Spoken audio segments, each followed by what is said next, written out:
Bonjour et bienvenue dans cette vidéo d'aide à la réalisation.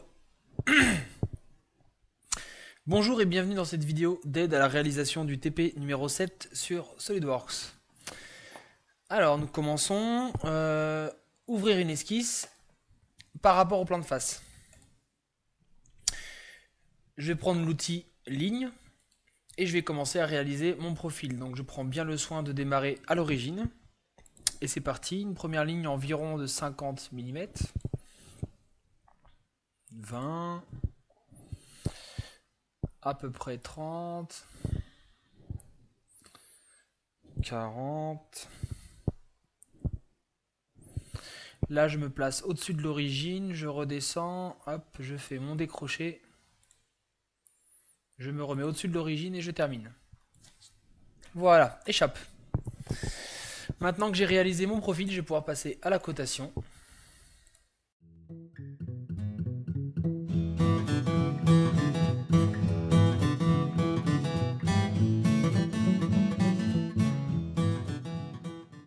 Donc j'ai terminé ma cotation. Tous mes segments sont en noir, donc l'esquisse est contrainte entièrement. Ensuite, je peux passer à la fonction bossage extrudé. Mon épaisseur doit être de 40 mm et je vais choisir l'option non pas borgne, mais plan milieu. Grâce au plan milieu, mon plan de face va rester au centre de la pièce et ça va être bien utile pour réaliser des symétries un peu plus tard. Je valide. Donc voilà, j'ai réalisé ma première étape, j'ai fait mon volume. Maintenant, je vais passer au perçage. Donc pour cela, j'ai le choix, je peux me placer sur la surface F1 ou derrière. Donc je vais me placer sur la surface F1. J'ouvre une esquisse. Je me mets en Normala. Voilà. Alors, avant de réaliser mon cercle, pour faire le perçage, donc petite astuce, pour être sûr d'être au centre de la surface, je vais choisir l'outil ligne de construction et je vais réaliser une diagonale avec ma ligne de construction. Échappe. Voilà, donc j'ai réalisé une diagonale avec ma ligne de construction. Maintenant, je vais prendre l'outil cercle et je vais placer le centre de mon cercle au milieu de ce segment. Ainsi, je suis sûr d'être au milieu de la surface.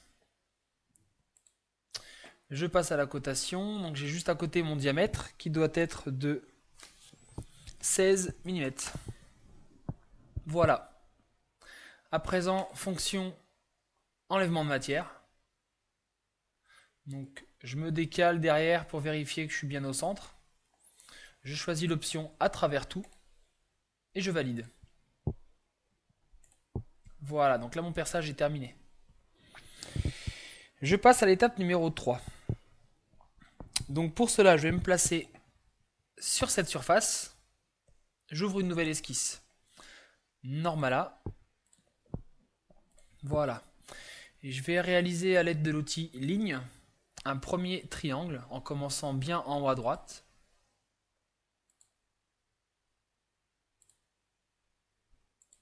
Et voilà. Je passe à la cotation. Donc ici 20 mm. Et là 15.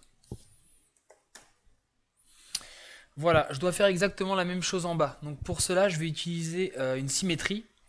Ça ne sert à rien de faire deux fois la même chose. Donc je vais utiliser la symétrie. Pour cela, je dois faire une ligne de construction. Donc je me place sur mon origine. Mon origine qui est au centre de la pièce, car je vous rappelle qu'on a choisi plan milieu au départ. Voilà pourquoi c'est utile. Je trace ma ligne de symétrie, je fais échappe. Ensuite, je vais sur entité symétrique. Donc ici, on me demande les entités à symétriser. Donc ça va être mon triangle, dont je sélectionne mes trois lignes, qui sont donc là. On me demande une symétrie par rapport à l'axe de symétrie. Aussitôt, on me propose le même triangle en bas. Je valide. Et voilà, j'ai réalisé exactement le même triangle par symétrie. Donc déjà d'une, ça nous fait gagner du temps. Et deuxièmement, l'avantage, c'est que si je modifie mon triangle, si je dois le modifier, par exemple là-haut, je passe de 20 à 10, et bien la symétrie va se modifier automatiquement. Ça évite d'avoir deux cotes à modifier, on en modifie juste une. Et l'original et la symétrie sont modifiés en même temps. Je valide, fonction, enlèvement de matière. Donc je place ma pièce en 3D, je vérifie que c'est bon, je choisis à travers tout, et je valide. Voilà, donc ma pièce est terminée, ma troisième étape est finie. Je vais maintenant appliquer un matériau à cette pièce. Donc pour cela, je vais aller dans Matériaux, clic droit. Donc là ici, j'ai des exemples de matériaux que je peux utiliser. En général, c'est les derniers utilisés. Moi, je vais dans Éditer le matériau. Je vais aller dans le fichier DIN alliage d'aluminium. Donc voilà, ici j'ai plusieurs alliages d'aluminium. Donc je vais choisir le ENAW 2017A. Il est là. Voilà, c'est un des aluminiums qui est le plus utilisé. J'applique et je ferme. Et vous voyez ici dans mon arbre de construction le matériau qui s'est appliqué. Je n'oublie pas d'enregistrer. Cette pièce est à présent terminée. Merci d'avoir suivi cette vidéo et je vous conseille de regarder la prochaine qui sera consacrée à la mise en plan. Merci.